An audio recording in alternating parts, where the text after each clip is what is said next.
Hey everyone, welcome back to another week of Weekly Pickups of your host, Polished Gaming. Now let's crack into it this week. We have got quite a good bundle, well, a little bit of a alright bundle, mainly Snicker Fritz, but first one here is from Trade Me MTSP85, I guess. Bust a Move. Now this is Bust a Move on the, it actually says Bust a Move Bash, but this one I paid $5.50 for. On price charting this week is $8.57, so not too bad there.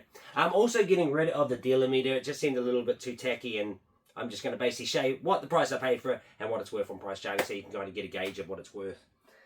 Next one here is EA Sports Grand Slam Tennis. Now this one here was $1.50.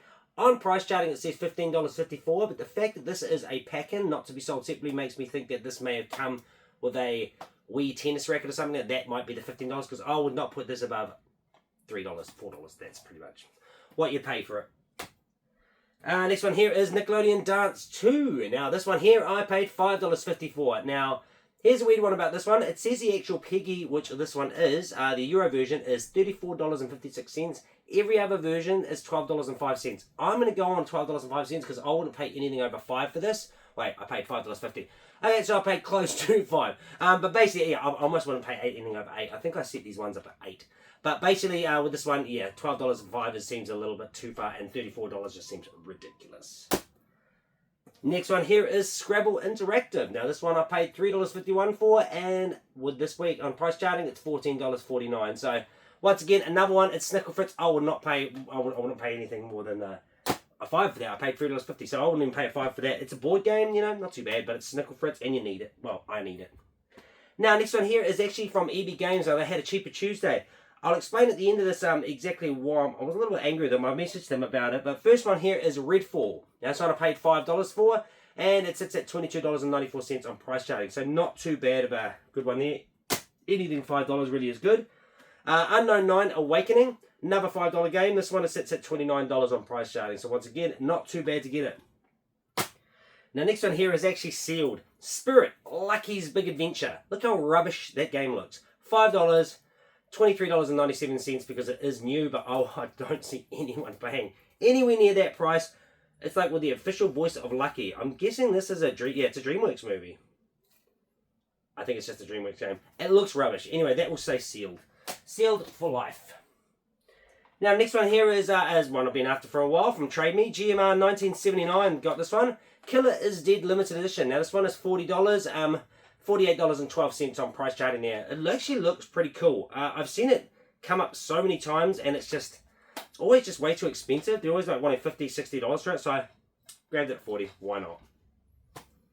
Now, next one here is from this next bundle is from Ash Hislop. So first one here is AFL Live Premiership Edition. This one was $2.50, $21.08 on price charting. Now that one I would believe, not for Australia and New Zealand, but more for the American market. Anyone that's going for a PAL set, this is only restricted to Australia and New Zealand as it's Australian Football League, which is AFL, yeah, it's Aussie rules.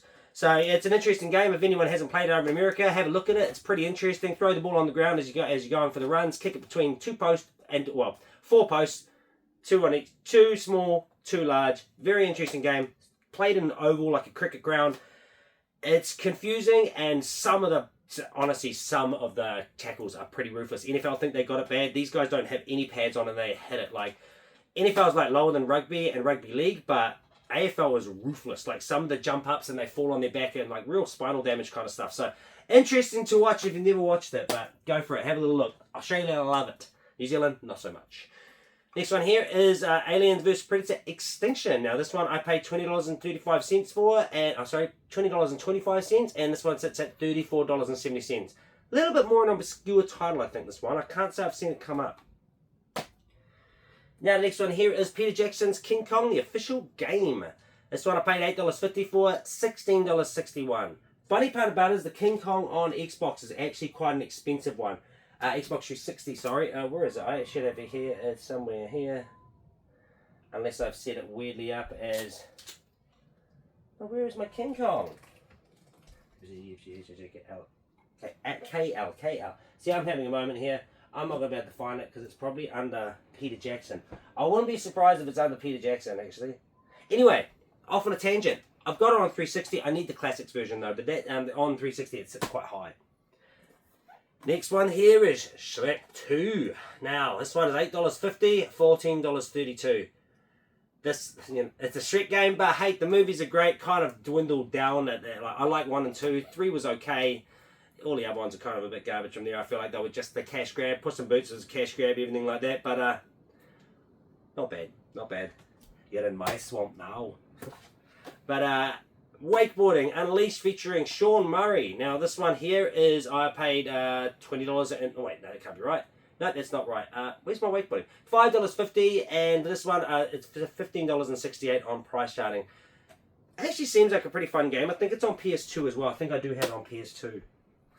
And this one here is from Jono Sharp from NZ Retro. Fragile Dreams for the Wii. Now this one I paid $80 for. Sits at $122.70. It actually looks like a pretty intense game.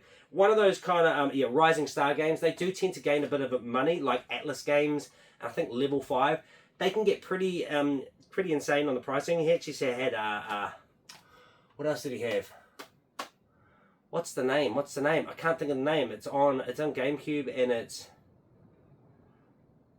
I almost feel like it's Golden Sun. It might be Golden Sun, but yeah, it's basically looked quite expensive. But he had that one there, and I wanted to get it, but I wasn't fast enough. Right, but that's now we got one more big one here. Now this one is from EB Games. Now this one doesn't really get a kind of price charting thing. I will show you the price charting of it, but just with the sheer fact that it is new. So it is the Tony Hawk's Pro Skater 3 and 4 Collector's Edition with the Birdhouse deck. This is cool. It's not going to remain open because I do have this on Game Pass. So this one I paid $249 for. It sits at $216.60 on price change, but this just came out, so I either expect it to go up or go down. Kind of like this one here as well. This one when it came out was about $200 and something. I think I ended up paying $150 for it used, but I didn't have it on Game Pass, so I completed that game. So currently playing Tony Hawk's 3 at the moment. And then once I get to hold on, did I fall over? No, but yeah, once I get through 3 and I've got to do all the gaps, all the challenges, everything like that. I'll go on to 4 and then I'll complete that the exact same way. I will get the 1,000. It's just going to take a little bit longer than 1 and 2. But other than that, I'm as of last week, I did get told by Put Up a Tally on my videos. So with this one, currently I'm sitting at 5,236 games. I'll put it up either side. But yeah, basically I'll put up a tally every week and saying exactly how much my games. I'm also going to do that on my Pokemon cards. I'm also going to just check and see exactly how many I've got rather than I've done the packs, but I'll put up a tally every day just going up, and so it kind of gives me a bit of a gauge on how many I've done. But 5,236 games is quite a bit. I do have a lot of consoles. There's over 100 peripherals, well over 122 peripherals, but the thing is about it, they count my controllers and not just my consoles. But I will have a look into that. But other than that, 5236 is the number that I'm currently at. That number always rises. It constantly goes up. I'm always buying things. I'm always trying to buy new things and get the collection bigger. Running out of room, but hey, that's what it is. But that's me for this week. Don't forget to like and subscribe to my channel. Don't forget to ring that notification bell. Get notified on all my videos that come out, so you don't get so you can just be instantly straight in there. Give me a like. Give me a comment. You know how it goes. But until next time, I'll see you when I see you. Have a good day.